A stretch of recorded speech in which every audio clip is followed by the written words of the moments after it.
En esta ocasión vamos a estar tratando el tema de la financiación por terceros o third party funding en el arbitraje internacional. Y bueno, por lo menos para la comunidad jurídica panameña, quizás este sea un tema un poco pues novedoso o no estén tan familiarizados, pero déjenme contarles pues que la financiación por terceros no es una novedad del arbitraje, sino que desde hace ya mucho tiempo se utiliza en los países del sistema de common law para financiar los litigios, sobre todo aquellos pues litigios costosos y complejos. De hecho, podemos encontrar una definición de lo que sería la financiación por terceros en el Código de Conducta de Inglaterra y Gales para financiadores de litigios. Y nos señala que la financiación de litigios es cuando un tercero proporciona los recursos financieros para permitir que prosigan los costosos litigios y el litigante obtiene todo o parte del financiamiento para cubrir sus costos legales de un litigio comercial privado de este financiador que no tiene un interés directo en el procedimiento, a cambio de que si el caso es ganado, el financiador recibe una parte acordada de los ingresos de la reclamación. Pero bien, si no tiene éxito, entonces el financiador pues perdería su dinero y el litigante no le vería nada a este financiador. Podemos encontrar otras definiciones en recientes tratados de libre comercio, es el caso, por ejemplo, de la Unión Europea con Vietnam, en el cual definen el financiamiento de terceros como cualquier financiamiento proporcionado por una entidad, persona natural o jurídica, que no es parte en la disputa, pero que llega a un acuerdo con una parte contendiente con el fin de financiar parte o la totalidad del costo del procedimiento en devolución de una remuneración dependiente del resultado de la disputa o ya sea en la forma de donación o subvención. Así que bueno, para tratar estos temas del tercero financiador, tanto en los arbitrajes comerciales como en los arbitrajes de inversión, hemos invitado a tres prestigiosos abogados que nos acompañan, especialistas en temas de arbitraje tanto comercial como de inversiones. Tenemos en primer lugar a José Antonio Rivas. Él es socio fundador de Strategy en Washington, D.C. y en Bogotá, y director de la práctica de arbitraje y derecho internacional. Es abogado internacional en disputas de tratados de inversión y contractuales. Trabaja como árbitro internacional y brinda asesorías en derecho internacional público a clientes soberanos y empresas estatales. José Antonio, quien está admitido para practicar el derecho en la barra del Distrito de Columbia, Estados Unidos y por la República de Colombia, trabajó como asociado senior en la firma Arnold & Porter y antes de unirse a esta práctica privada, José Antonio se desempeñó como director de inversión extranjera en el Ministerio de Comercio de Colombia. Al principio de su carrera también fue consejero jurídico del CIADI y además es profesor de la Cátedra de Arbitraje de Tratados de Inversión y Derecho Internacional Público de Georgetown Law Center, donde obtuvo su doctorado con distinción y también posee una maestría en Derecho. Es abogado y economista de la Universidad de los Andes en Colombia. Bienvenido, José Antonio. Gracias. Tenemos en segundo lugar a Nargis Torres. Él es CEO y fundador del Lex Finance. Es abogado con más de 25 años de experiencia, especializado en gestión de activos, finanzas corporativas y fusiones y adquisiciones. Ha asesorado a numerosas instituciones en la estructuración y ejecución de financiamientos e inversiones, así como en la colocación y gestión de activos y fondos por más de 35 millones de dólares, tanto en Perú como en el extranjero. Antes de fundar Lex Finance, Nargis fue fundador y socio director de Torres y Asociados, y asimismo fue gerente legal de Bank Boston, sucursal de Perú, y gerente legal del Santander Investment Perú. Y bueno, Igualmente importante, nuestro colega que nos acompaña desde España es Carlos González Bueno, socio fundador de González Bueno. Es licenciado en Derecho por la Universidad Pontificia de Comillas, ICADE, donde actualmente es profesor de la materia de arbitraje. Es miembro del Cuerpo de Abogados del Estado español y ha sido subsecretario en los ministerios de Industria y Energía y de Ciencia y Tecnología. En la actualidad, pues es socio fundador de González Bueno y ejerce como abogado y árbitro en las principales cortes internacionales de arbitraje.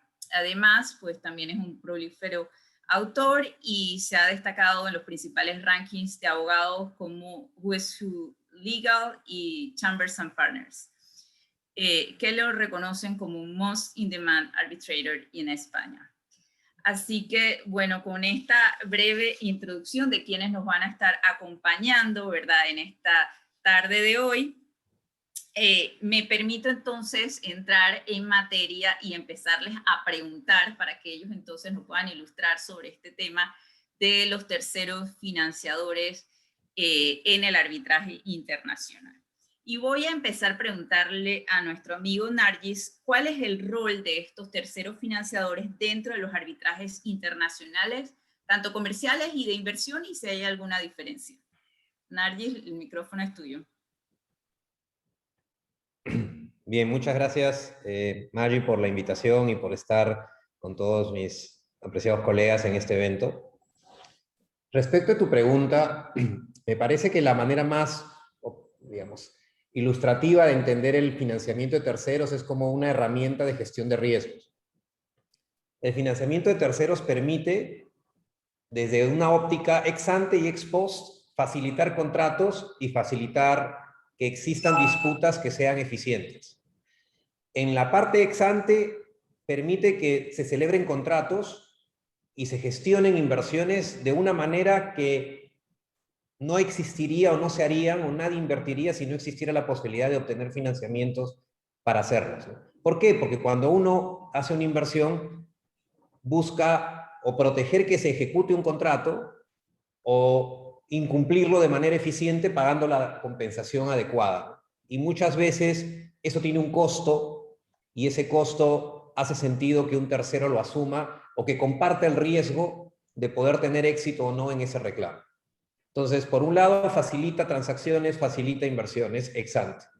Y ex post, una vez que ya ocurre la disputa, básicamente el financiamiento de terceros hace dos cosas, ¿no?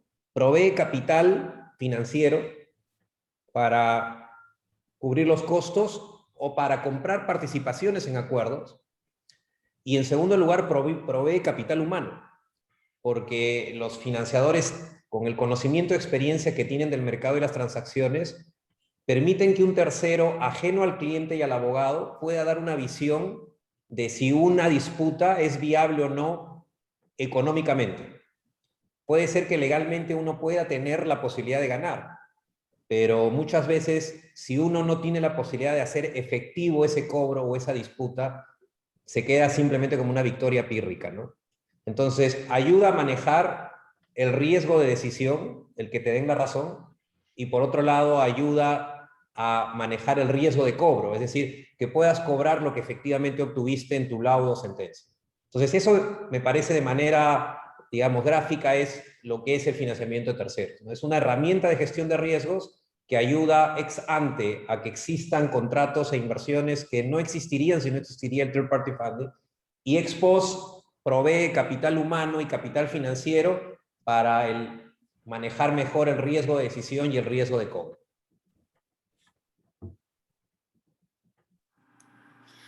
Gracias, Nargis, por tu respuesta bastante, ¿verdad?, práctica y a la realidad. Ahora me voy a ir con José Antonio a preguntarle si en los arbitrajes de inversión, luego hablaremos un poco de los arbitrajes comerciales, pero si en los arbitrajes de inversión existe o debería haber un deber de divulgación sobre la identidad de este tercero financiador del que ya nos comentó Nargis. Muchas gracias, Margie, y aprovecho para darle las gracias al Colegio Nacional de Abogados y también a la Comisión y en general a Panamá y a ti muy especialmente por la invitación y por poder estar con todos ustedes los que nos estén escuchando para hablar de estos temas en materia de arbitraje internacional y también de financiación por parte de terceros. Entonces, respecto a la pregunta que me haces, creo que, pues, dividámosla en dos. Si debería, pues, empecemos por la que creo que diría yo, la situación actual, y es si existe un deber de divulgación en arbitrajes de inversión. Actualmente, cuando uno mira, por ejemplo, el reglamento del CIADE o los demás reglamentos, por ejemplo, de UNCITRAL, no hay como tal una disposición que especifique que debe haber revelación por parte del tercero o por parte de alguna de la parte que está recibiendo financiación, que revelen que hay esa financiación, si no hay una obligación puntual a la cual uno pueda señalar. No obstante, el tribunal tiene total potestad y en efecto lo ha hecho en una serie de casos, ha exigido que haya revelación en el sentido, por una parte, de que hay financiación por parte de un tercero y dos, la identidad de ese financiador. Entonces, lo que ha ocurrido en los casos de arbitraje, especialmente en el CIADE, es que los tribunales sí lo han exigido y la razón es bastante sencilla, y es que muchas veces los terceros financiadores pueden estar eh, dando financiación a clientes o incluso a abogados, y es posible que los abogados a quienes está dando financiación sean socios de una misma firma en la cual esté sentado un árbitro. Entonces, los árbitros no quisieran en ningún momento tener ningún tipo de conflicto de intereses, y por una cuestión de transparencia y de conflicto de intereses, he tenido la oportunidad de conocer tribunales que apenas saben que hay financiación, quieren inmediatamente saber cuál es la identidad del financiador. Entonces, es una cuestión bastante evidente, bastante clara. Eh, Incluso en uno de los casos que tuve la oportunidad de defender a un Estado soberano, la otra parte traía financiación por parte de un tercero, y el tribunal apenas lo supo, casi que sin solicitud de parte, exigió que se revelara cuál era el financiador, porque hay que recordar que los árbitros, el activo más grande que tiene un árbitro es su reputación, ¿sí? Y su credibilidad. Entonces, no va bien que no se sepa quién es el financiador y si hay un conflicto de interés con la firma del árbitro, etcétera. Entonces, por esa razón, la práctica ha conducido a que sí se revele. No existe, como decía, en el CIADE una disposición, pero las disposiciones, las reglas del CIADE que se están discutiendo en estos momentos tienen varias propuestas en el sentido de que se revele y que eso sea obligatorio. Por otra parte, las de UNCITRAL tampoco tienen esa disposición, pero podemos prever que en las reformas, cuando lleguen, va a haber también un deber de revelación. Y finalmente, sí hay algunas reglas que ya lo contienen, como son las reglas de arbitraje del Centro de Arbitraje de Hong Kong o el Centro de Arbitraje de Singapur, y en ese sentido van las reglas de arbitraje a nivel regional.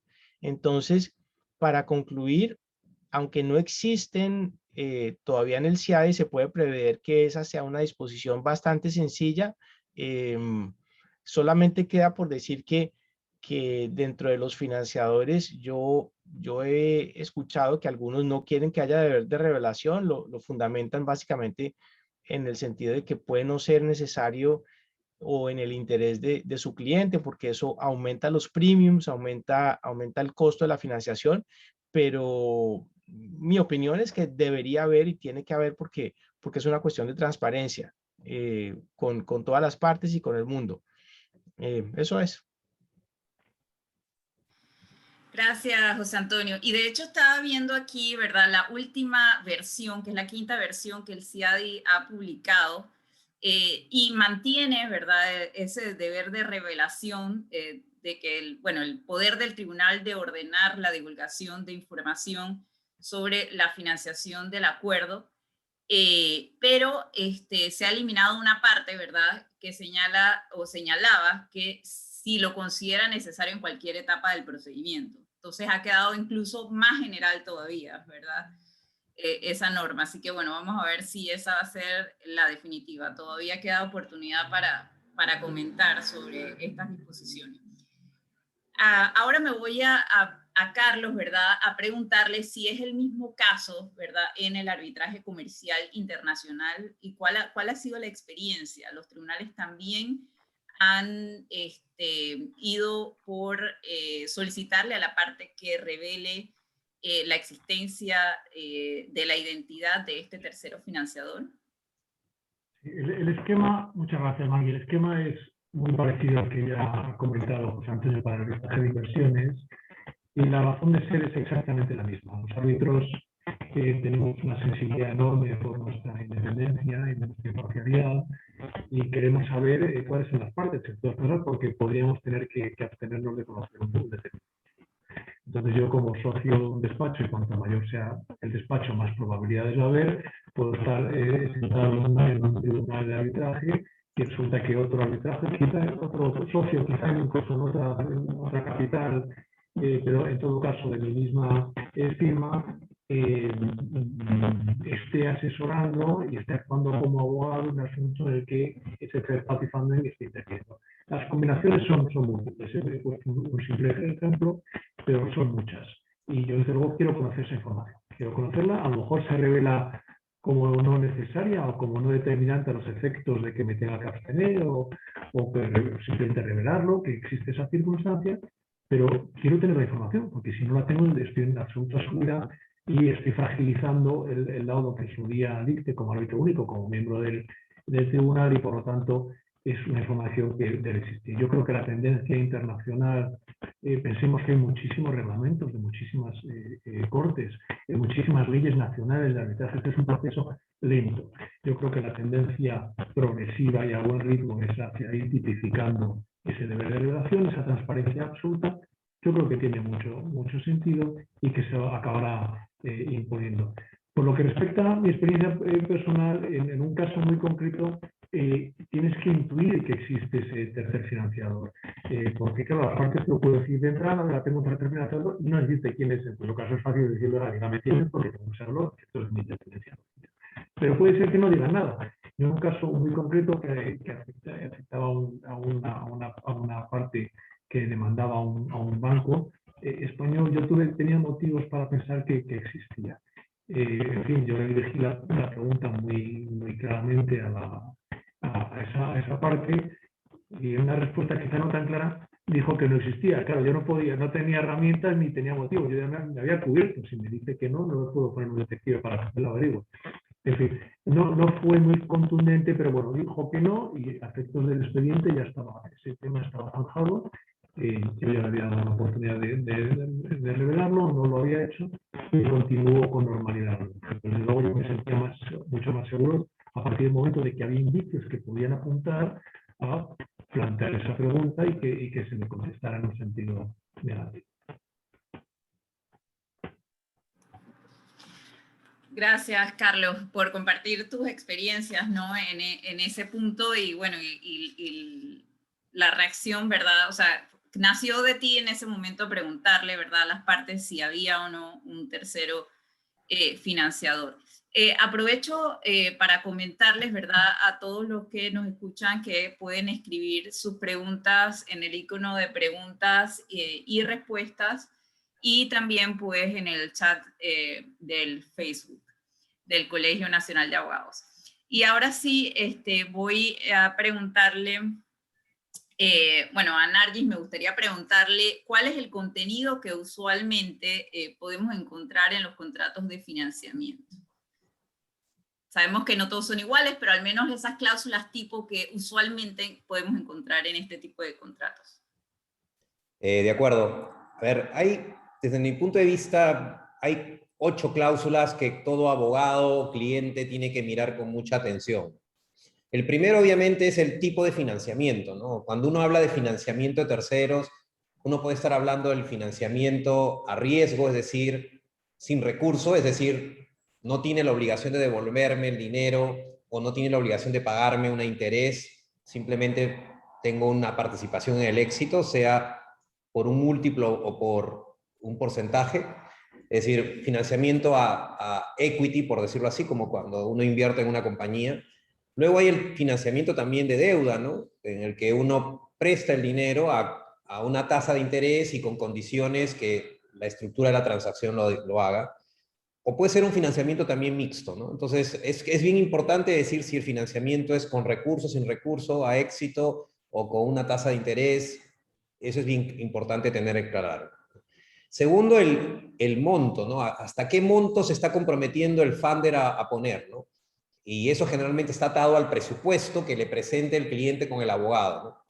Entonces, eso también es bien importante porque obviamente esa es la obligación principal que tiene que asegurarse tanto el abogado como el funder y el cliente de que esté absolutamente claro, ¿no? Y obviamente que ese dinero en lo usualmente posible esté a disposición de las partes en función de que esto vaya demandándose, ¿no? Y eso se hace generalmente a través de un fideicomiso de gastos en el cual ya el dinero está objetivamente en una cuenta exclusivamente para ese caso, para ese cliente, ¿no? Y no hay ninguna preocupación futura de que no hayan los fondos o esto no pueda haber un evento de liquidez para el funder, ¿no?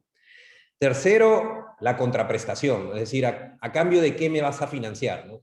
¿Vas a querer un porcentaje? ¿Vas a querer un múltiplo? ¿No? ¿Cuál es la contraprestación que va a tener el funder?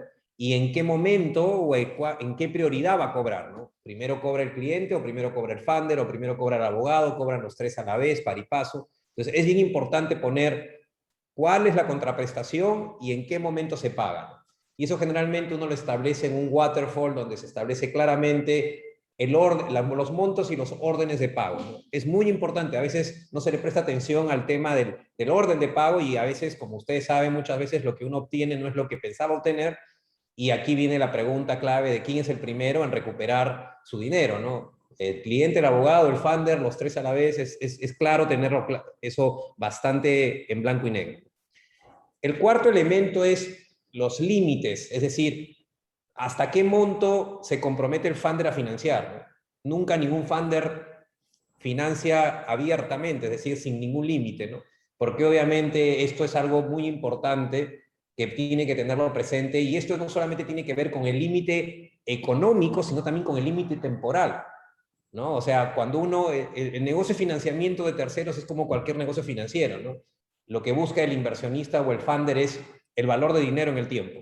Entonces, una cosa es estipular un retorno a 3 años, otro es a 5 años o a 6 años, y como vemos muchas veces los tiempos en litigios o en arbitrajes no es algo que se pueda definir. Entonces, usualmente uno busca protegerse en función de múltiplos que van a ir aumentando en función de cada año que va transcurriendo, ¿no? Y aquí obviamente uno parte del entendimiento de cuánto puede razonablemente, digamos, existir un proceso. El quinto tema que es clave es el tema de las transacciones, ¿no? O los settlements.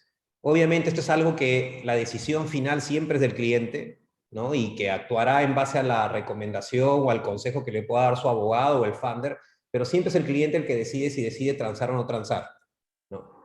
Sin embargo, obviamente, esta decisión de transar tiene que tener algún tipo de limitación o acuerdo previo. Es decir, oye, tú tienes la libertad de transar, pero a mí me tienes que dar un monto mínimo de retorno de mi inversión, que generalmente es en función del tiempo transcurrido.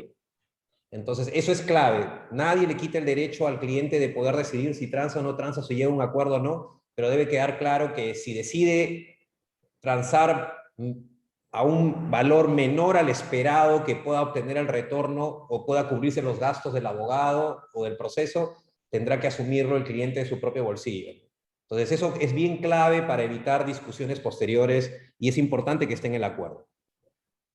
El quinto punto que tiene que ver también con este tipo de acuerdos previos es, hay ciertas decisiones que son muy importantes y para lo cual el funder va a pedir su aprobación previa.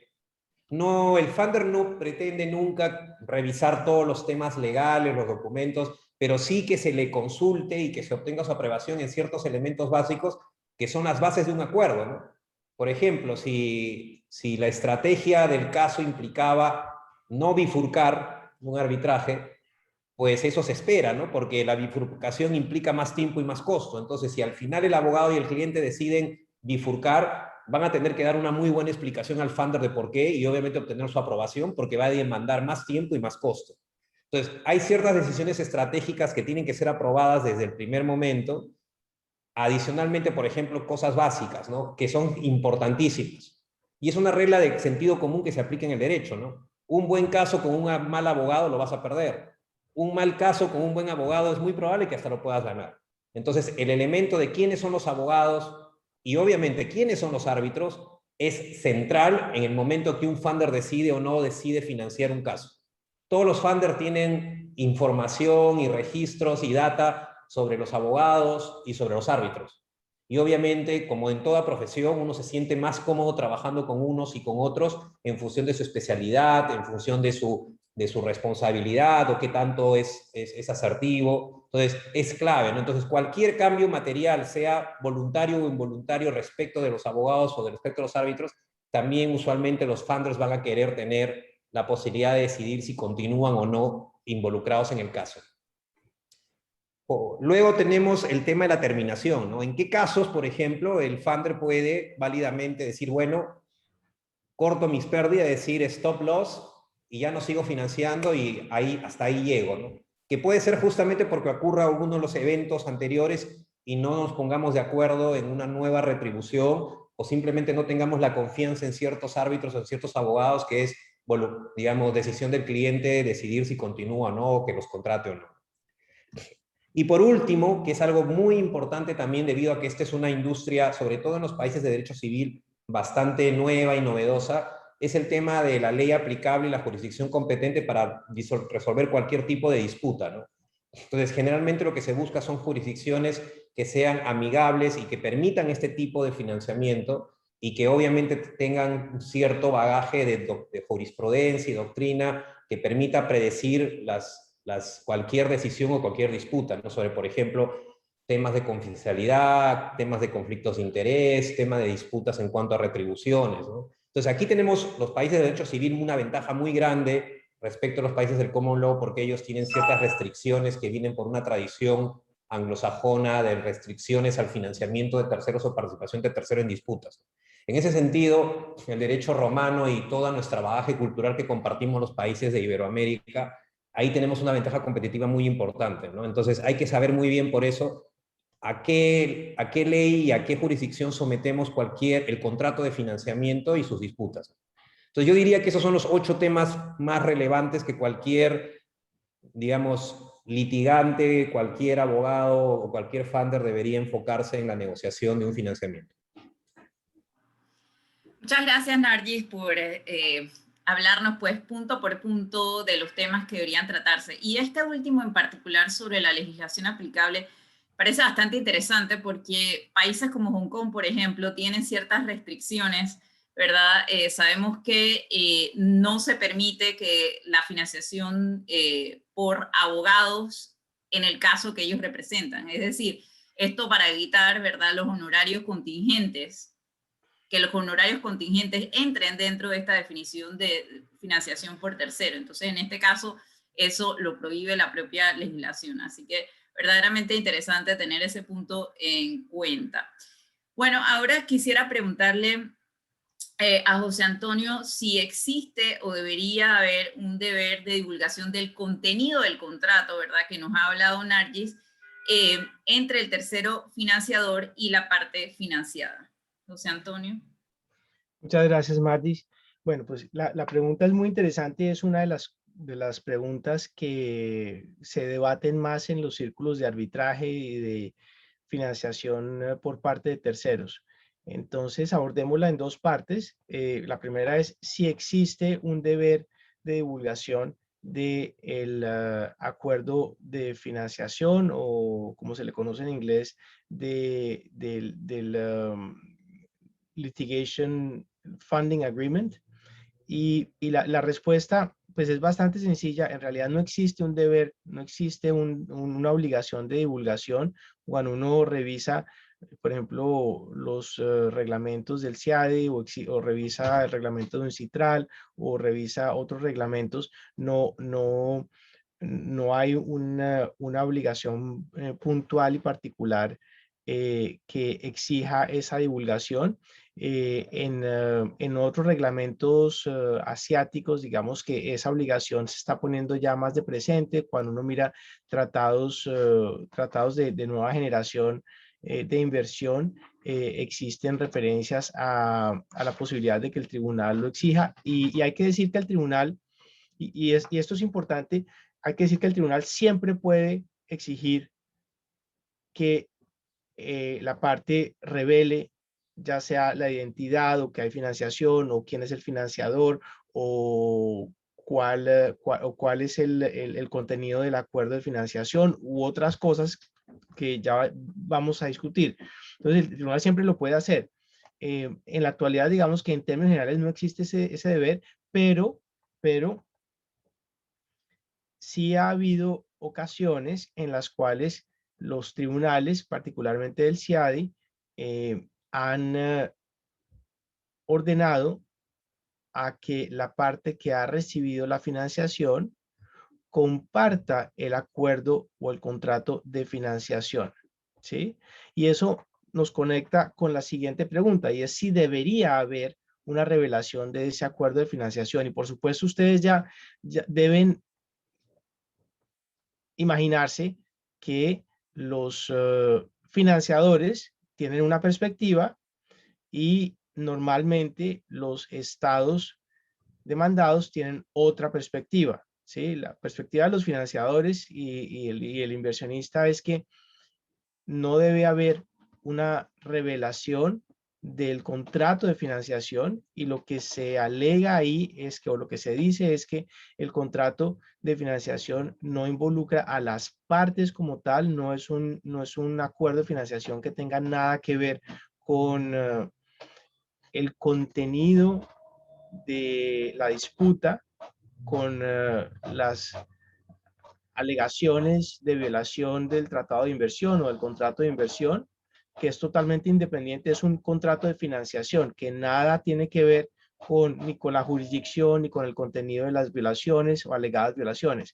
Y adicionalmente, también puede contener un modelo de retorno esperado basado en lo que el financiador y la parte demandante considere que podría llegar a ser el laudo. Entonces, en la medida en que el contrato de financiación refleje o tenga un modelo de retorno esperado, eso puede dar pistas o puede dar información estratégica o confidencial respecto a lo que tanto el financiador como la parte demandante conciben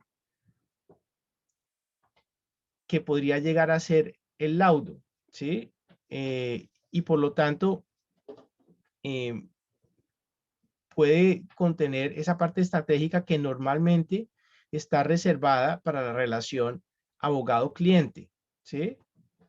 Entonces, la perspectiva de los financiadores es esa, que no tiene sentido ni es necesario revelar el acuerdo de financiación. Y la perspectiva normalmente de los estados y quien defienden que debe haber una revelación es en parte que puede haber información determinante en el acuerdo de financiación para saber, por una parte, la seriedad de la demanda, también además para saber cuál es la capacidad de pago por parte del tercero financiador, cuál es la capacidad de pago por parte del demandante en caso de que haya, por ejemplo, una obligación de cubrir las costas de abogados en el proceso. Y esto, digamos que no es teórico, sino ya ha sucedido.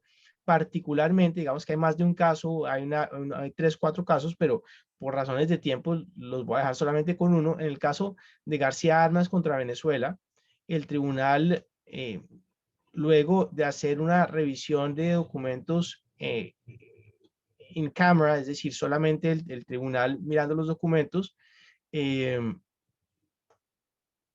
decidió que debía haber una revelación por parte del demandante del acuerdo de financiación. Y esto tiene que ver con una serie de situaciones excepcionales que en ese caso al tribunal lo llevaron a considerar que en ese caso particular valía la pena revelarlo. Entonces, reformulemos, digamos que en términos de reglas jurisprudenciales o de líneas jurisprudenciales, la regla en principio es que si uno mira solamente los casos y mira y saca la regla de lo que la mayoría de los tribunales han dicho, la conclusión es que no existe en general una obligación de revelar el acuerdo de financiación. No obstante, en ocasiones excepcionales, los tribunales o algunos tribunales sí han llegado a la conclusión de que se revele. ¿Por qué? Por el comportamiento de la parte demandante, porque ha habido posiblemente órdenes que ya no ha cumplido el demandante. Entonces llega un momento en el que el tribunal no se siente cómodo sin saber cuál es el contenido de ese contrato de financiación y lo ha ordenado, ¿sí? Pero en general, si uno quisiera sacar esa regla jurisprudencial, la conclusión es en general no, pero excepcionalmente sí. Ahora, esa es la historia, esa es la foto de hoy, ¿sí? Cuando uno mira lo que está pasando, por ejemplo, en Uncitral, que tú lo comentabas antes, Margie, esto va mucho más allá, ¿sí?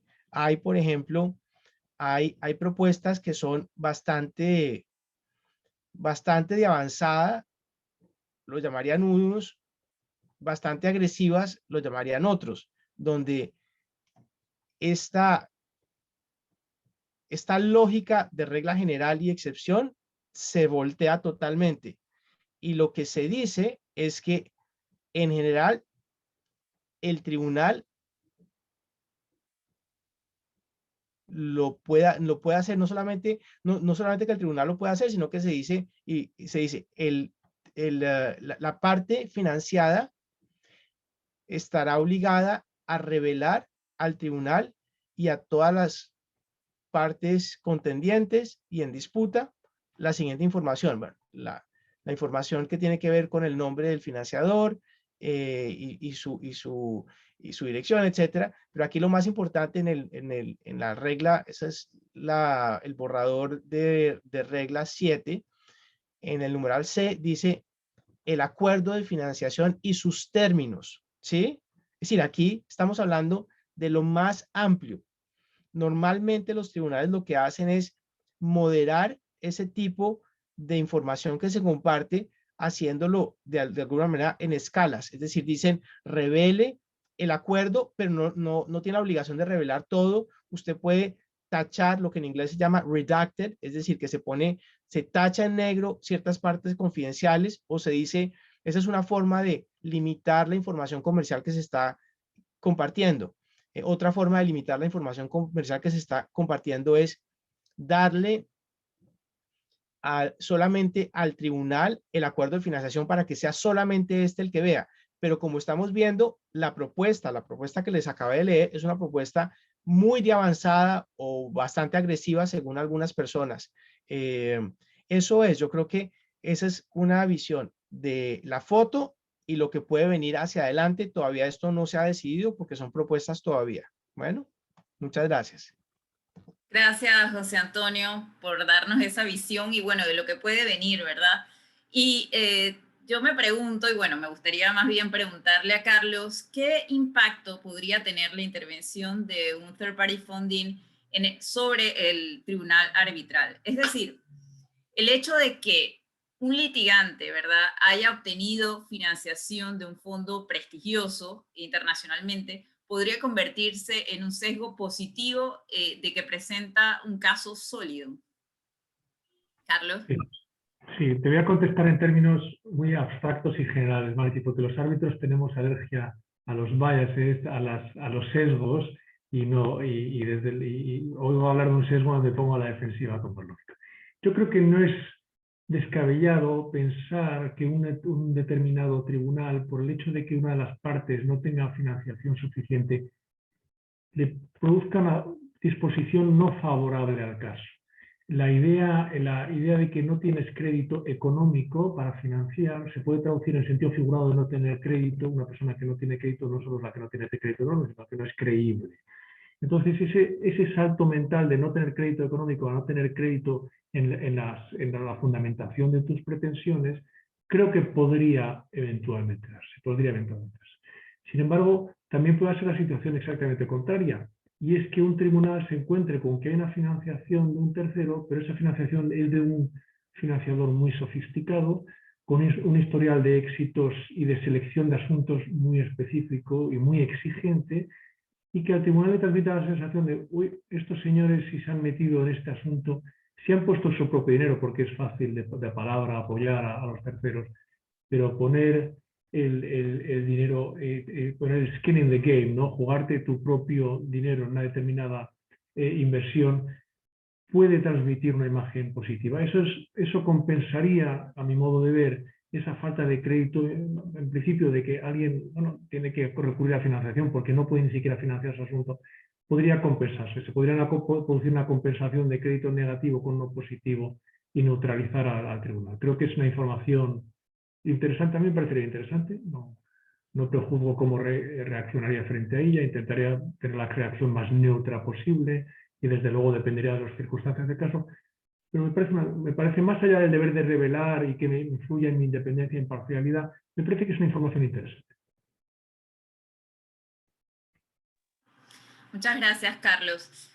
Y me gustaría ahora regresar con José Antonio para preguntarle si en los arbitrajes de inversión debería haber el pago de una garantía en costas o security for costs para cubrir eventuales costas adversas en caso de que el caso esté siendo financiado efectivamente por un tercero. Muchas gracias, Margie.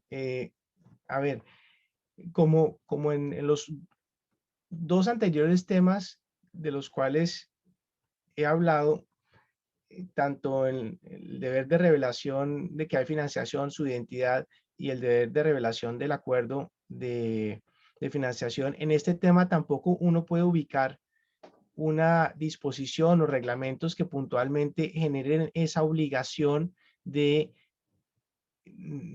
que haya una garantía en costas por parte de la parte demandante cuando existe la convicción de que hay una financiación por parte de un tercero. Digamos que esa regla no existe como tal, pero es casi que práctica. No, yo no diría por parte de todos los abogados que defienden Estado, pero de algunos sí, que cuando apenas se enteran de que hay una financiación por parte de terceros, y digo que no son todos porque pues yo también conozco muchos abogados muy sofisticados que defienden estados que no hacen ese salto automático hay financiación, entonces tienen que pagar garantía en costas, pero ese salto automático, muchos abogados que defienden estados sí lo hacen, ¿sí? Y yo no lo llamo salto lógico porque no es un salto lógico, ¿sí? Es un salto automático de algunos, pero es un salto un poco ilógico. La perspectiva es, como usted tiene financiación, entonces inmediatamente voy a exigir que haya una garantía en costas. Y los casos de arbitraje, y ahí hay casos tanto en Citral como del CIADE, han dicho es que la regla general es que cuando hay una solicitud cuando hay arbitraje, perdón, cuando hay financiación por parte de terceros, en general un tribunal no inmediatamente va a decir, como lo hay, entonces usted tiene que pagar una garantía en costas, porque eso supone muchas cosas. Eso supone que hay casi que una disposición de mala fe por parte del demandante de no pagar costas si las tuviera que pagar. Eso supone también que posiblemente el financiador no tenga un compromiso de cubrir esas costas.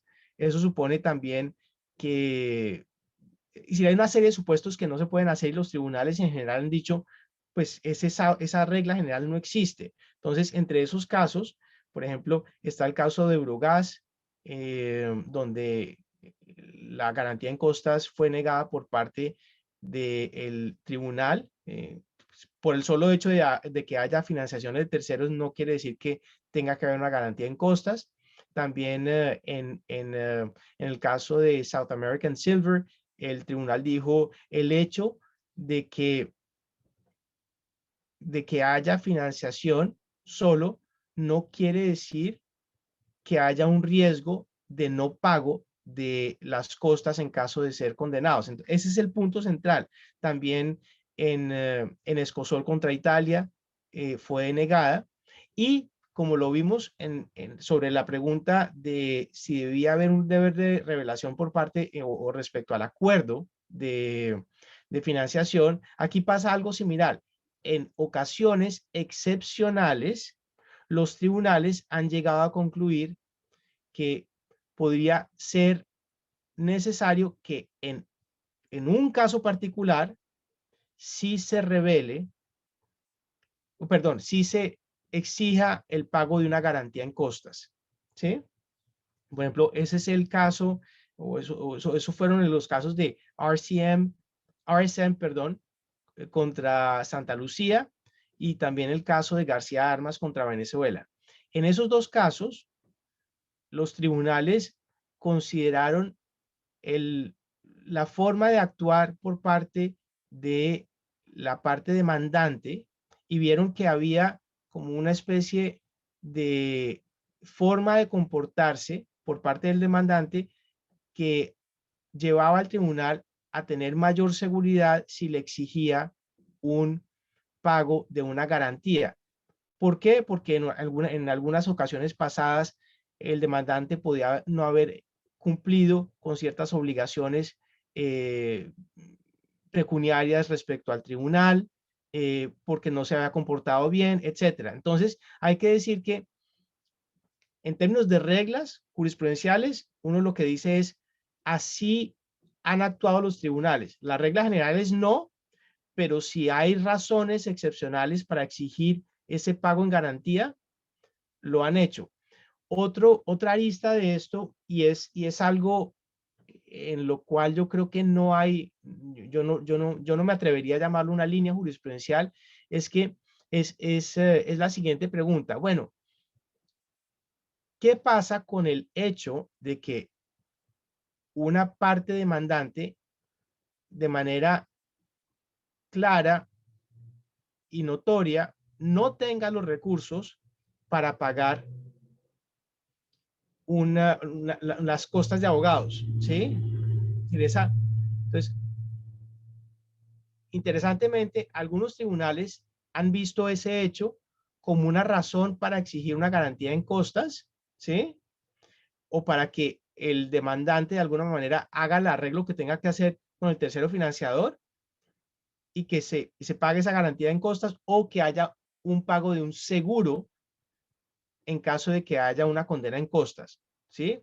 En algunos casos. En otros casos, el tribunal ha visto ese elemento como una razón suficiente para no exigir el pago de una garantía en costas. Y el raciocinio de los tribunales ha sido, pero es que si nosotros exigimos ese pago de garantía en costas, inmediatamente estamos denegándole la posibilidad al demandante de acceder a la justicia internacional, ¿sí? Entonces vean cómo un mismo hecho puede haber sido entendido y está siendo entendido por tribunales de una manera distinta, ¿sí? Y en ese punto yo todavía no me atrevo a decir que hay una regla o que no hay una regla o una mayoría, porque he visto a tribunales observando ese hecho desde dos prismas distintos, ¿ok?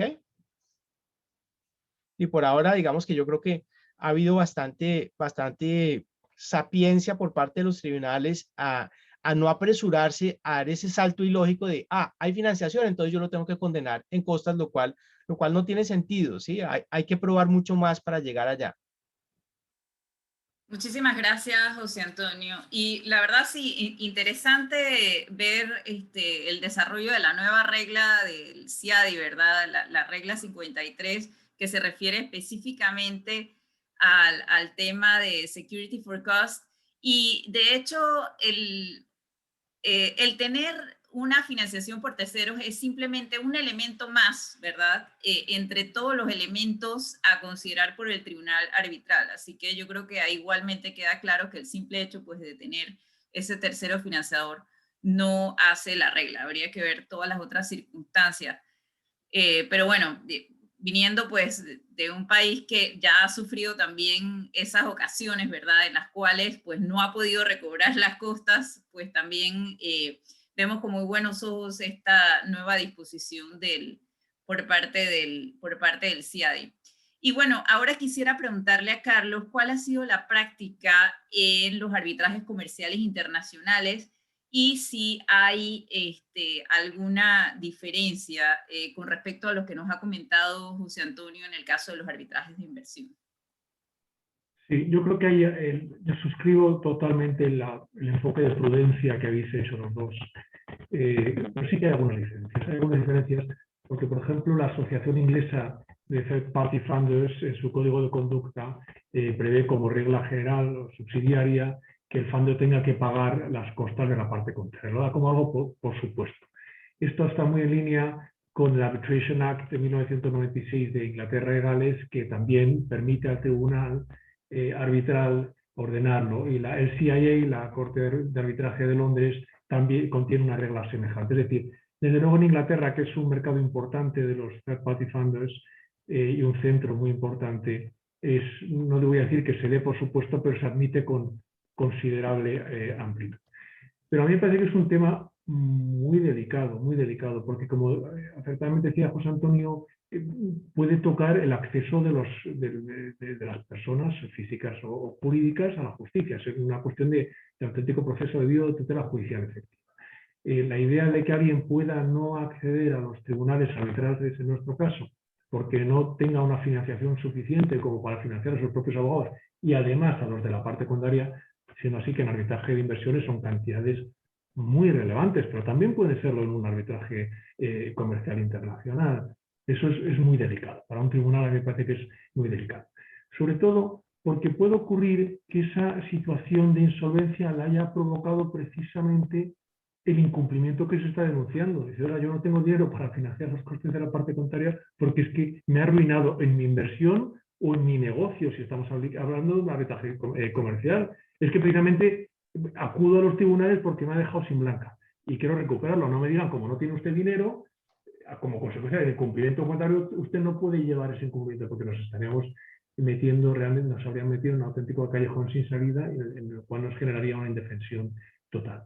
También puede darse la circunstancia de que la potencial demandante, la demandante que cuenta con financiación de terceros, ya al tiempo de firmar la cláusula arbitral estuviera en una situación económica parecida.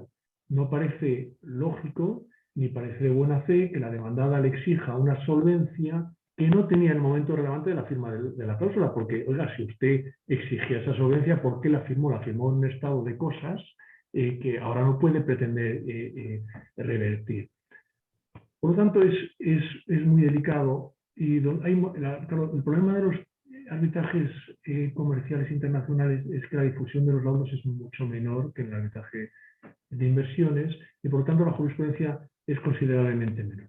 Pero me meto en el terreno de José Antonio, ahí sí que se ha tipificado la idea de que tiene que haber una conducta contrastada de incumplimiento. No voy a decir necesariamente de mala fe, pero sí de algún tipo de, ya sea de temeridad en la interposición de las demandas, ya sea de incumplimiento en el pago de las costas a la parte contraria, es decir, que tenga un track record negativo.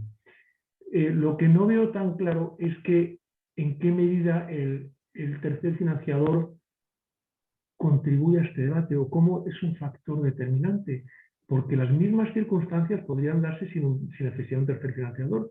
Pensemos que se acudan a una financiación ordinaria, de acudir al banco, de recursos propios, de la naturaleza que sean. Es muy frecuente que ese potencial demandante pueda financiar a sus propios abogados, sus propios peritos, es un coste muy importante, pero no llegue a poder financiarlo a las costas de la parte contraria. La idea de que aparezca un tercero de financiación no me parece tan determinante. ¿Por qué se va a hacer de peor condición al que obtiene financiación de un tercero que con dificultades obtiene su propia financiación? No me parece muy evidente. Me parece que es una medida que se puede interpretar como contraria al tercer financiador y que además, si nos fijamos en prácticamente todos los reglamentos y normas, se encauza como una medida cautelar. Pero aquí estamos hablando de una medida cautelar muy incierta, porque el tribunal se tendría que pronunciar sobre algo que en el plano judicial es más habitual, pero que los árbitros tenemos alergia, y es a pronunciarnos acerca de la probabilidad de éxito de cada una de las partes. El periculum in mora sí lo examinamos sin dificultad y es necesario a efectos de cualquier medida cautelar. Pero la apariencia de buen derecho es delicadísima, sobre todo en un estadio tan inicial del arbitraje. Puede incluso acusarse al tribunal de estar prejuzgando el fondo de la cuestión. Por lo tanto, yo creo que es una cuestión muy delicada. Yo creo que el tribunal debe examinarlo con muchísima prudencia si quiere imponer estas cauciones y, sobre todo, ver en qué medida está justificado que la presencia de un tercer financiador le haga cambiar de criterio frente a otro escenario hipotético en el cual fuera la propia parte la que se financiara, pero solo pudiera asumir sus propios gastos y no los de la parte contraria. Creo que José Antonio quería agregar algo sobre ese punto. No, y yo creo que sí, yo concuerdo mucho con lo que Carlos ha estado diciendo, y yo creo que Carlos hace un punto que es muy importante, y es que en últimas, aquí hay una especie de ganas de condenar al tercero financiador, como si el tercero financiador fuera una parte, y es determinante recordar que el tribunal como tal tiene competencia y jurisdicción respecto a las partes en disputa, pero el tribunal no tiene ninguna competencia respecto al tercero financiador, ¿sí? Entonces, el tercero financiador hace un acuerdo privado con la parte demandante y ya, y pare de contar. Pero si uno, y por ende, yo creería que como los tribunales, por ejemplo, el CIADE y algunos UNCITRAL se han comportado hasta ahora, en términos generales uno podría decir que han sido bastante diligentes en el sentido de aplicar una regla general de no automaticidad en la exigencia de que haya una obligación de pagar una garantía en costas, ¿sí? Y una excepción en caso de que haya habido un mal comportamiento, por ejemplo, por parte del demandante, ¿sí?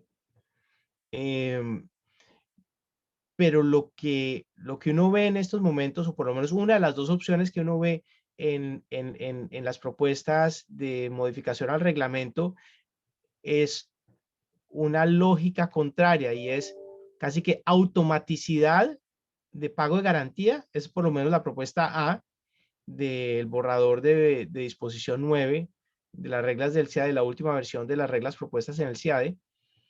Automaticidad de pago de garantía en caso de que haya financiación de terceros, ¿sí? Y unas excepciones. Y la otra opción ya es la opción más normal, y es que el tribunal puede ordenar, lo cual queda a discreción del tribunal, lo cual creo que es un poquito más basado en la historia. Gracias, José Antonio. Quisiera ahora regresar a Nargis.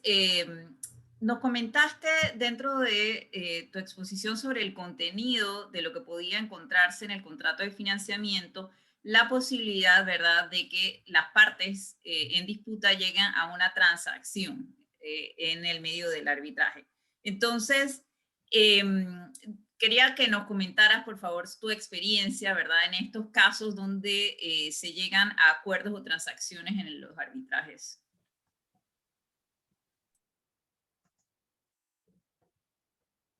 El micrófono, Nargis, el micrófono. Sí, listo. Bueno, les decía que esto es bien interesante porque obviamente toda disputa o termina en un laudo o sentencia que se busca ejecutar o termina en una transacción en la que las partes llegan a un acuerdo, ¿no? Y esta transacción puede darse antes de que formalmente se demande o se inicie un requerimiento arbitral, durante el proceso o después cuando ya se obtiene el laudo, ¿no? Obviamente los montos de la transacción variarán dependiendo del momento, porque hay mayor o menor certeza de tener una decisión favorable y de poder cobrar. Entonces, así como se demandan o hay una oportunidad para financiar gastos, también nos dimos cuenta en Lex Finance que había una oportunidad para financiar transacciones, porque obviamente una transacción, sobre todo en disputas patrimoniales o comerciales, implica que alguien va a tener que pagar. Ahora, muchas veces ocurre que una parte o no tiene el dinero, porque tiene un problema de liquidez, ¿no? Pero que si lo tuviera, podría uno pretender llegar a un acuerdo, ¿no? Y por otro lado, también la parte demandante, al hacer un análisis costo-beneficio, se da cuenta que, como dice el viejo dicho, es mejor un mal arreglo a que un buen juicio, ¿no? Por todo lo que implica el riesgo de cobro o el riesgo de decisión. Entonces, ¿qué implica el financiamiento de transacciones? Básicamente implica para nosotros unir el mercado de litigios con el mercado de capitales. ¿Por qué? Porque tenemos pools de inversionistas que, dependiendo del perfil o la industria, están dispuestos a tomar un riesgo comercial, porque aquí ya pasamos del riesgo legal al riesgo comercial del demandado, ¿no? Entonces, generalmente en estos casos lo que vemos es, oye, tu demandante reduce tu pretensión, tu demandado acepta también pagar una cantidad razonable, y nosotros vamos a pagarle el dinero a que está demandándote, a cambio de que tú, ¿no? Por ejemplo, emitas un bono y nosotros vamos a negociar ese bono con nuestros inversionistas a 5 años, a 7 años, a 6 años, el tiempo que acredite tu flujo de capitales futuros, ¿no? Entonces, lo que hacemos es, ¿no es cierto?, proveemos financiamiento a personas o entidades que tienen la capacidad o flujos futuros que pueden cuantificarse a un valor presente y pueden incorporarse en títulos, valores o valores mobiliarios que luego nosotros podamos negociar con inversionistas, ¿no? Entonces, eso hace que el riesgo de pago ya no lo tenga solamente el demandado original, sino que ahora es compartido con un pool de inversionistas. Implica una solución de liquidez para el que, queriendo pagar, no tiene cómo pagar en un momento determinado. Y por último, permite a su vez llegar a una terminación eficiente de una disputa, ¿no? Entonces, y esto es algo que funciona tanto con privados como también con estados. Hemos tenido oportunidad de presentar propuestas y negociar con soberanos en Latinoamérica, en Iberoamérica, con entidades públicas que muchas veces tienen problemas de ejecución presupuestal. Obviamente es mucho más complejo porque hay ciertas limitaciones presupuestarias y ciertas limitaciones legales a las cuales hay que llegar, pero de que vialmente es posible plantearlos, se han hecho, se han negociado, muchas veces han permitido llegar a acuerdos, y creo que ese es un tema muy interesante que es, digamos, la otra cara de la moneda del financiamiento de disputas, ¿no? Que es el financiamiento de transacciones o settlements o acuerdos entre las partes. Muchas gracias, Nargis.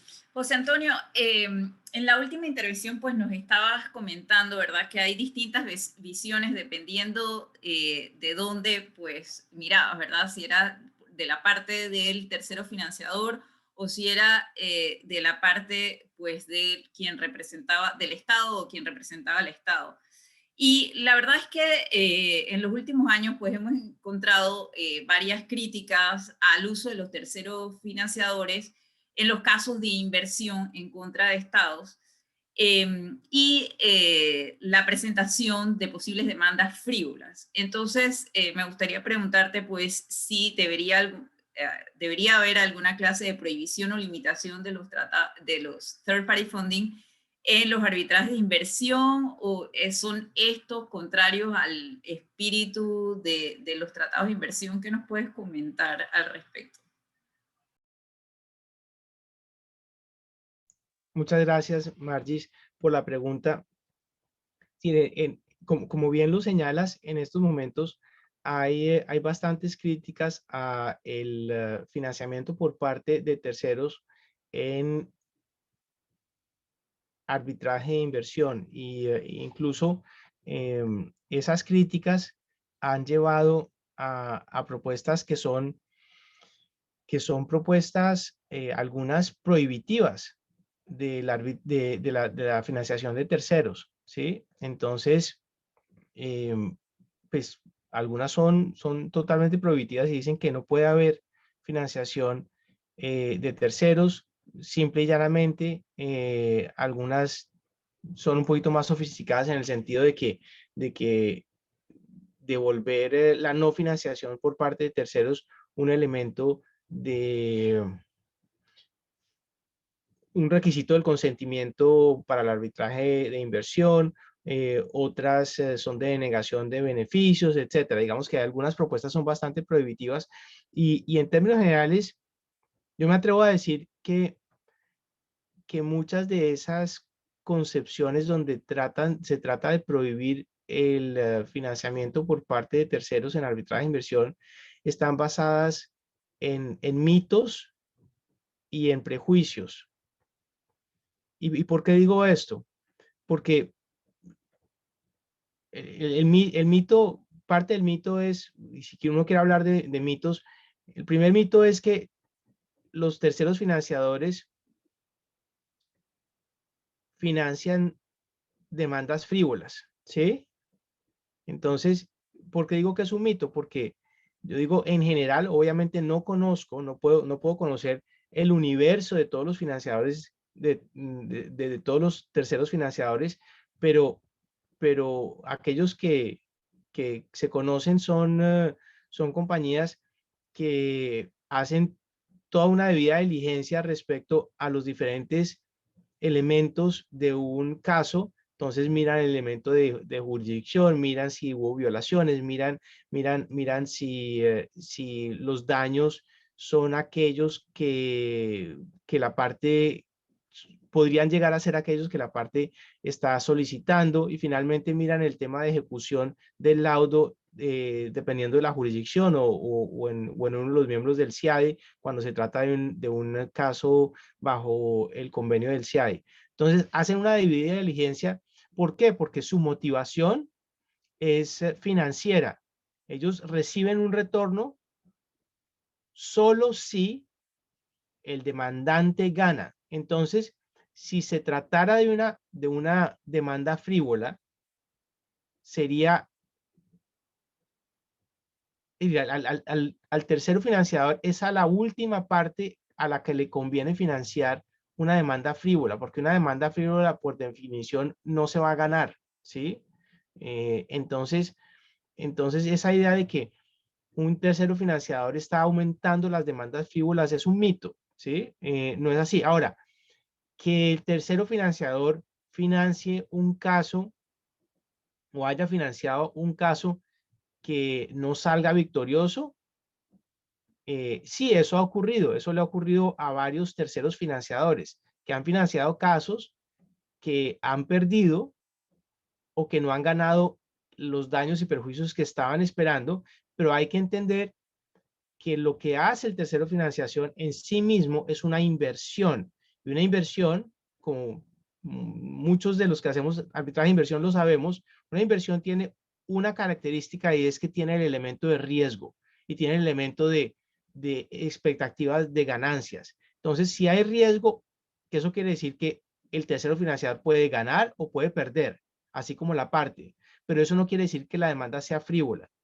Entonces, ahí hay un mito y creo que es importante pues quitárselo. También está el otro mito, en el sentido de que los terceros financiadores han aumentado los casos de arbitraje de inversión, y la verdad yo no he visto ningún estudio serio donde estadísticamente eso se soporte. Ese es otro mito, que es que los terceros financiadores están aumentando los casos de inversión.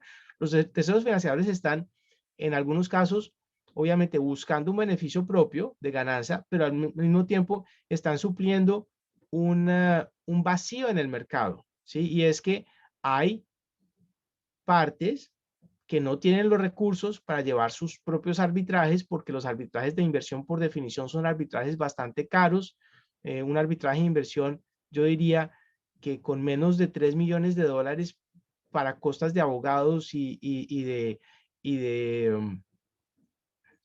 expertos de daños, es muy difícil llevarlo, ¿sí? Y no todas las partes tienen esos dineros para llevar sus casos, entonces suple el tercero financiador un vacío en el mercado para que eventualmente tenga su día ante la corte o ante el tribunal y se decida si hubo violación o si no hubo violación. Entonces, en términos generales, yo diría que hay bastantes críticas, pero ni creo que sean financiadores de demandas frívolas, ni creo que esté demostrado que los terceros financiadores están están aumentando los casos de manera superficial o de manera exagerada. Obviamente, están subiendo los casos que ellos creen que sí son suficientemente meritorios como para que haya financiación, pero no de manera exagerada. Yo creo que más bien hay un servicio y es muy difícil, es decir, es muy difícil conseguir financiación por parte de un tercero en un caso porque el nivel de debida diligencia es bastante alto. Y habría más mitos sobre los cuales podríamos hablar, pero yo creo que ya he hablado suficiente. Gracias. Muchas gracias, José Antonio.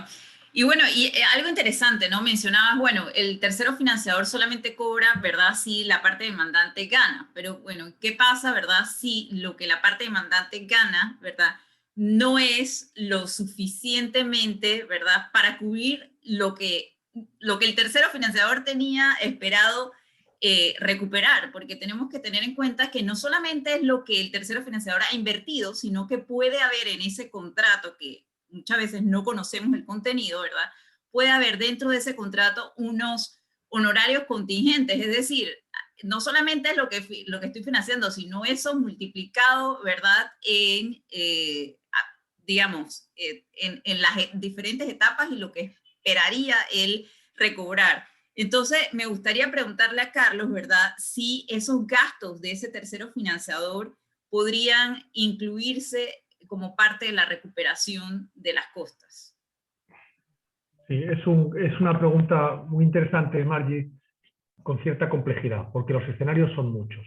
Es evidente que el tercero financiador que ha financiado a los abogados de la parte y a sus expertos, a sus peritos, esas cantidades se pueden reclamar, pero porque son gastos normales, que la parte los asuma con sus propios gastos, con una financiación ordinaria o con la financiación de un tercer financiador, es irrelevante. Esas cantidades tienen que recuperarse. Pero las cantidades que recupera el tercer financiador normalmente están vinculados al éxito y tienen unas fórmulas que hemos hablado al principio de este panel muy complejas y muy sofisticadas, con muchos escenarios de duración, de cuantías que se recuperan, de los gastos que efectivamente se ha incurrido. Esos en arbitraje con carácter general son muy difíciles de recuperar, y lo sabemos los abogados, en las cuales frecuentemente hay una parte que va a éxito y cuando el tribunal arbitral te pide que fijes los gastos que hayas incurrido, no le puedes decir, oiga, mire, yo he incurrido en 10, pero si usted me diera hasta X, cobraría un 50% más o podría duplicarlo. Eso es muy difícil que un tribunal te lo admita. Por tanto, esas fórmulas va a ser difícil repercutirlas. Ese coste que dependa del mayor o menor éxito de la reclamación va a ser difícil de trasladarlo en forma de costas al tribunal y va a ser difícil que el tribunal lo pase. Más allá de esto, unos gastos que excedan de los propios costos arbitrales en el sentido de los costos, por simplificarlo, los gastos del tribunal, de tramitación del arbitraje, de los abogados y de los peritos, que son básicamente las tres piezas absolutamente fundamentales. Por ejemplo, que ponga un coste de financiación, y que puede ser un coste de financiación alto, porque los third party funders frecuentemente asumen asuntos con un riesgo. Yo coincido totalmente con José Antonio en lo que ha dicho, que si meten el dinero en un concreto asunto es porque creen que ese dinero está bien invertido y van a tener con un porcentaje de riesgo, como toda inversión, pero tienen la esperanza fundada y muy reposada y estudiada de que tienen visos de recuperarlo con creces. Pero más allá de esa consideración, la financiación en sí mismo cuesta dinero, igual que si fuéramos al banco. Una empresa que no acude a un third party funder puede recuperar el coste de sus abogados, el coste financiero que le haya supuesto. Yo he tenido un caso que me lo pidieron la fundamentación, a la parte le costó mucho y el tribunal no se lo supimos dar porque realmente tenía dificultades, más allá de los intereses. Usted tiene los intereses, sobre todo las cantidades, pero que esa financiación le haya costado específicamente, tuvo dificultades de formulación, quizá formulado de otro modo nos lo hubiera puesto más difícil, pero no me parece evidente. No me parece, cada uno tiene unos costes de financiación y además en este caso concreto era una UTE, era un tema complejo de construcción, donde unos miembros de la UTE tenían una financiación mejor que otros. Y me decían, oiga, el miembro de la UTE A se financia a un 5%, pero el miembro de la UTE B, que es más pequeña, que además tiene una situación económica más compleja, se ha financiado a un 150% de eso. 100%, 250, da igual las magnitudes. Claro, eso se nos hacía difícil. Yo cuando soy el demandado y he perdido el caso, asumo que tengo que asumir las costas, pero no puedo tener esa incertidumbre de cuánto le ha costado a la parte contraria, más allá de los abogados, los peritos, etcétera, que ya es incertidumbre suficiente, ¿qué costes de financiación tienen? Yo creo que eso es complicado. Como abogado, poco estímulo que tenga del financiador, lo intentaría. No sé qué visos de éxito tendría en cada caso concreto, la verdad. Creo que no muy altos. Gracias, Carlos. Y bueno, me gustaría motivar a la audiencia a que pudiera preguntar a través del icono de preguntas y respuestas. Ya estamos casi sobre la hora. Y mientras vemos si tenemos alguna pregunta del público, me gustaría preguntarle a Nargis sobre el standing del demandante y si podría la monetización total o parcial del reclamo de inversión poner en riesgo el standing que tendría el demandante. A ver si nos puedes ayudar con esa pregunta. Sí, claro. Yo creo que lo primero para entender esto, que más allá de un tema procesal, que eso obviamente lo dejo a los expertos, yo quisiera enfocarlo bajo el tema de public policy y efectivamente atarlo al tema del financiamiento en sí. Como saben, todo financiador asume el costo del financiamiento en diferentes momentos. No puede hacerlo durante la disputa, después de la disputa. Y cualquier restricción a la monetización o a la transferencia en el mercado secundario de todo o parte de ese costo, obviamente encarece cualquier financiamiento, ¿no? O sea, para que funcione un mercado primario, tiene que haber un mercado secundario. Eso es en cualquier industria. La industria inmobiliaria, si no existieran fondos que compran hipotecas, no existirían las hipotecas, ¿no? Y eso obviamente incrementaría el costo y limitaría la posibilidad de comprar casas o carros o cualquier tipo de actividad. Entonces, todo mercado primario tiene que estar atado al mercado secundario. Primera idea importante a tener presente. En este contexto y en el contexto obviamente de facilitar inversiones, los estados obviamente compiten, ¿no? Y estados cuando celebran tratados bilaterales de inversión o establecen regulaciones internas, leyes de inversión, tienen que ser muy conscientes que limitar la transferencia o cuestionar el standing de un demandante por el hecho de que este demandante transfirió total o parcialmente beneficios económicos futuros en una disputa, lo único que puede hacer o va a hacer es o desincentivar a alguien que invierta o elevar la tasa de retorno que le va a pedir, porque obviamente va a tener que incluir en esa expectativa la terminación unilateral de un contrato o el cambio de las reglas, que son generalmente cosas que ocurren en los estados, porque los estados como soberanos tienen la capacidad de poder terminar contratos, cambiar las reglas, y muchas veces eso da lugar a disputas, ¿no? Entonces, si una parte sabe que asume ese riesgo, que es el riesgo soberano de entrar a tratar con un país, el que se le impida que luego pueda transferir todo parte de ese riesgo porque le van a decir, oye, tú ya no estás protegido por ese tratado bilateral porque solamente protege a inversionistas, digamos, del país alfa, y tú al venderlo a un funder, el funder no tiene nacionalidad del país alfa, por lo tanto voy a cuestionar su standing y voy a decir que no está protegido por el acuerdo, ¿no? Entonces, yo creo que esa técnica o estrategia perjudica tanto al Estado como no solamente al inversionista, sino al Estado, porque va a hacer que cualquier inversionista vaya a incrementar la tasa de retorno que quiera o simplemente no hacer una inversión en ese Estado. Entonces, yo creo que eso es importante verlo, el impacto de riesgo y de inversión, más allá de la discusión teórica por el lado procesal, si el que demanda realmente tiene la titularidad para demandar bajo un acuerdo de inversión o bajo una reglamentación. Entonces creo que ese es un tema bien importante que los países deben de tener en cuenta al momento que discuten sus reglas o sus tratados, porque lo que aparentemente serviría como una protección terminaría siendo un disparo en el pie gigantesco, ¿no? Y lo único que haría sería desincentivar que existan estas inversiones o elevaría el costo o la tasa de retorno que pediría un inversionista en la participación en cualquier inversión en ese soberano. Muchísimas gracias, Nargis. De verdad que es un tema, pues, para continuar, ¿verdad?, la discusión y seguir profundizando un poco más, pero bueno, se nos ha acabado, pues, el tiempo.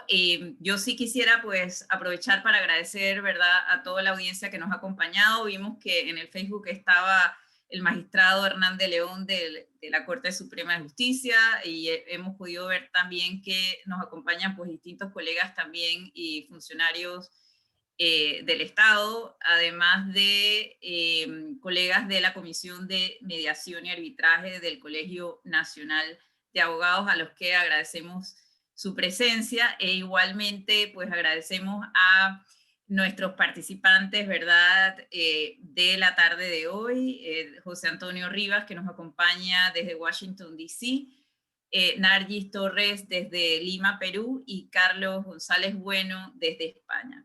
Con esto damos por cerrado, no sin antes invitarlos a nuestros próximos eventos. Vamos a estarles mandando información. Tenemos próximamente el primer simposio latinoamericano sobre derecho colaborativo e innovación jurídica, que tendrá lugar el 3 de julio a las 9 de la mañana. Así que ya le estaremos haciendo llegar la información apropiada. Y bueno, con esto nos despedimos. Muchas gracias a todos y será hasta un próximo webinar. Muchas gracias.